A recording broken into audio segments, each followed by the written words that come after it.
Alors mes chers amis, Baruch Hashem, on arrive à la Kedat Yitrak, Parasha Vayera. Et on va voir ensemble l'ange. Qui est cet ange qui a été créé par Abraham Avinu? Alors le cours est dédié par des grands tzadikim, Fabrice et son épouse Zohara Molcho. Et donc ils ont dédié Bezrat Hashem le cours pour le mariage de leurs deux filles tzadikot, Bekarov, donc Shelly et Sarah, pour Bezrat Hashem Kesma avec des tzadikim, Talmidei Chachamim avec des bonnes midot Bekarov, et tous ceux dans le klal Israël qui nous ont de zivugim, qui trouvent leurs zivug très bientôt Bezrat Hashem. Alors mes chers amis, on arrive à mettre au summum de la paracha, c'est dans le Shvi, à la fin de la paracha, Akedat Yitzhak. Abraham, il prend son fils Yitzhak, il va donc le lier, et au dernier moment, alors qu'il se prépare, il prend le couteau pour le tuer, vous le savez tous, il y a un ange, et déjà c'est un petit peu bizarre. Pourquoi un ange? Qui est cet ange qui va venir, qui lui dit, Ah tishlach adechana, ne touche pas cet enfant, Ah tasmouma, rien ne lui fait rien, Ki ata yadati, car maintenant je sais, Ki yere Elohim ata, que tu crains Dieu, et tu n'as pas enlevé ton fils, mimeni, de moi. Et là, mes chers amis, on a un problème. Demande le Rav Yoram Abarja Zatzal. Il y a un mot qui est en trop dans ce verset. C'est là quoi? C'est l'ange, c'est pas Dieu. C'est l'ange qui parle à Abraham Avinu. Ne touche pas cet enfant, je sais que tu crains Dieu plus que tout, et je sais que tu ne l'as pas refusé à moi. C'est l'ange qui parle. Pourquoi à moi? Il aurait dû dire, car tu n'as pas refusé de sacrifier cet enfant pour Hachem, ou alors sans ce mot, tu n'as pas refusé cet enfant. Mais il y a un mot qui sert à rien, et même qui nous embrouille. Parce qu'encore une fois, c'est l'ange qui parle à Abraham, c'est pas Hachem. Et l'ange lui dit, tu n'as pas enlevé, tu n'as pas refusé cet enfant de moi. Comme si c'était finalement, l'ange avait un rapport avec l'acte d'Abraham. C'est bizarre. En réalité, mes chers amis, il y a un sod. Et Bémet, celui qui comprend ce secret, vous allez voir qu'il fera les mitzvot de manière totalement différente. Il y a une Mishnah dans Pirkei Avot, que vous connaissez tous. C'est dans le 4e chapitre. La 11e Mishnah. Rabbi Eliezer ben Yaakov, il dit, Aoseh mitzvah achat. Celui qui fait une mitzvah, connaît Peraklit Echad. Il crée un avocat, un ange dans le ciel. Je sais pas si vous vous rendez compte, t'as mis les tefilines. Tu fais la tefila, tu donnes la tzedaka. Chaque mitzvah que tu fais, tu crées un ange. Et un ange qui va voler, qui va aller devant le trône de gloire, le Kisra Kavod, et qui va te défendre. Et d'ailleurs, on dit qu'à 120 ans, il y a justement tous les anges qu'on a créés, toute la Torah, toutes les mitzvot qu'on a fait, et Chaz Shalom, toute la vérote qu'on a fait, tous les accusateurs, si on n'a pas malheureusement fait tchouva. Mais là, dans notre cas, on a un problème. Pourquoi on a un problème? Il faut faire l'acte. Pour créer la mitzvah, il faut faire l'acte. Mais là, dans notre cas, Abraham, il n'a pas fait l'acte. C'est pour ça qu'il va aller jusqu'au bout. Abraham, il connaît ce secret. Il dit, moi, je vais au moins lui faire un petit, une entaille, quelque chose. L'ange lui dit, tu le touches pas.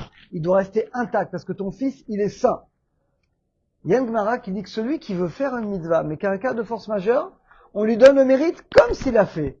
Des fois, dans la vie, tu fais tout pour. Dernier moment, la voiture elle est en panne, il y a un pneu crevé, il y a quelque chose. Mais vraiment, tu étais prêt. Alors là, la Gemara nous dit dans ce cas-là, si vraiment tu as fait ton maximum pour faire la mitzvah, mais que tu as été empêché de manière extérieure, tu as eu un empêchement, alors la Torah te donne le mérite comme si tu as fait l'acte. Et c'est ce qu'on voit dans notre paracha. Abraham, de son côté, il a fait le maximum. Il est prêt à tuer son fils. Au dernier moment, on lui dit, non, c'est bon, tu le tues pas. On sait que tu crains Dieu. Eh bien, Abraham, il va prier, finalement, et ça va être accepté que dans le ciel, ce soit comme s'il était mort. Et Bémet, effectivement, dans les prières qu'on dit à Rosh Hashanah, on dit Ratzon Hashem, que tu comptes Abraham, comme s'il a offert quand après il va prendre le bélier, on va l'offrir. Il a prié que ce soit comme si j'avais tué mon enfant à la place du bélier. Et effectivement, cette mitzvah va être tellement faite de manière entière, parfaite par Abraham Avinu, que c'est comme si finalement Abraham l'avait sacrifié pour Akadosh Baruch Hu. Mais mes chers amis, ça va plus loin que ça. Vous avez tous entendu parler de Rabbi Zusha. Rabbi Zusha, c'est le frère du Noam Elimelech. Rabbi Zusha, il dit un chidouche extraordinaire. Écoutez bien. Il dit qu'en réalité, chacun d'entre nous, on crée des milliers d'anges, des millions d'anges. Mais il y a un problème. De quoi va dépendre la beauté de l'ange? Ça va dépendre de deux choses essentiellement. Est-ce qu'on a bien respecté la halacha, les lois? Et ça va dépendre de notre kavana, de notre intention. Je donne un exemple. Ce matin, les hommes, on a tous fait la mitzvah des tefilines. Donc on a tous un ange, des tefilines. Mais chaque ange est différent. Pourquoi? Ça dépend. Tu les as mis comme ça, vite fait, sans penser. T'as pensé, tu soumis ton cœur, tu soumets ta... Comment sont tes anges? Malheureusement, on peut avoir des anges qui sont... il n'a pas de tête, parce que ta tête n'était pas là pendant la mitzvah. L'autre n'a pas de joie. Comme t'as pas de joie, il n'a pas d'aile, il peut pas monter finalement vers le Kissa Kavod, etc., etc. C'est qu'en réalité, mes chers amis, la qualité de nos anges dépend de notre kavana. Les halachot aussi. Si jamais quelqu'un n'étudie pas les halachot, il met les tefilines, il y a des dizaines d'halachot, des centaines. Si tu n'étudies pas l'halachot, tu fais la misane, tu la fais mal. Bah ton ange, pareil, il est bancal. Il dit Rabbi Zusha, et là écoutez bien mes chers amis, qui est cet ange? Vous savez qui est cet ange qui parle à Abraham? Quand on lit le texte, on a l'impression, ok, Dieu il envoie un ange pour lui dire ne touche pas l'enfant. Non, non. Pourquoi Dieu lui-même, il vient pas lui dire dans ce cas? Il y a un secret qui est là-dedans, mes chers amis. Vous savez c'est quoi? Il dit Rabbi Zusha. Abraham, il a fait la mitzvah avec une intention tellement parfaite. Il s'est sacrifié pour cette mitzvah. Il a mis sa crainte, il a mis sa joie, comme on le met de Rosh Hashanah. Son cœur était joyeux de faire la volonté d'Akadosh Baruch Hu. Il a fait de tout son cœur, de tout son âme. Il s'est sacrifié pour cette mitzvah. Il traque également. Eh bien, finalement, l'ange qu'il a créé grâce à cet acte, l'ange, il est parfait. Qui est cet ange qu'il a créé? Cet ange qu'il a créé, c'est lui qui lui a parlé. Cet ange qui lui dit, Abraham, arrête-toi, ne touche pas cet enfant, car tu n'as pas refusé de moi. On a demandé au début du cours, on a dit, mais c'est bizarre. Pourquoi l'ange, il dit à Abraham, de moi? Vous savez pourquoi? Cet ange, qui a créé cet ange? C'est Abraham. Par la grandeur de sa mitzvah était tellement parfaite qu'il a créé maintenant un ange qui est tellement parfait qu'il a été créé grâce à la mitzvah d'Abraham, que cet ange-là, il va nous défendre, les bénis Israël, tous les Rosh Hashanah, tous les Kippour, jusqu'à la fin des temps. Tellement il a fait la mitzvah de manière parfaite, avec la crainte, avec la joie. C'est pour ça que l'ange lui dit, voilà, j'ai été créé grâce à toi. C'est toi qui m'as créé par le mérite de cette mitzvah. Et je te dis maintenant que je suis créé, il n'y a pas besoin d'aller jusqu'au bout. Le test, il est bon. On sait que tu crains Hachem, donc tu t'arrêtes là, tu ne touches pas cet enfant. Et mes chers amis, de là, on apprend, mettre pour nous un chidouche extraordinaire. Regardez, on fait tous beaucoup de mitzvot. Mais venez, je demande aujourd'hui, venez, on essaie de pas faire plus de mitzvot, mais de faire mieux les mitzvot qu'on fait. Imaginez, à 120 ans, on va arriver, mes chers amis, on a des millions d'anges, mais on va être triste. Tu vas arriver, tu vas voir la majorité des anges, celui-là, il manque un bras, celui-là, il a pas d'aile, il peut pas voler, celui-là, il manque la tête, celui-là, ils sont handicapés. Pourquoi ils sont handicapés? Parce que quand je fais la mitzvah, je la fais pas de manière entière. Regardez, on fait 100 brachot tous les jours.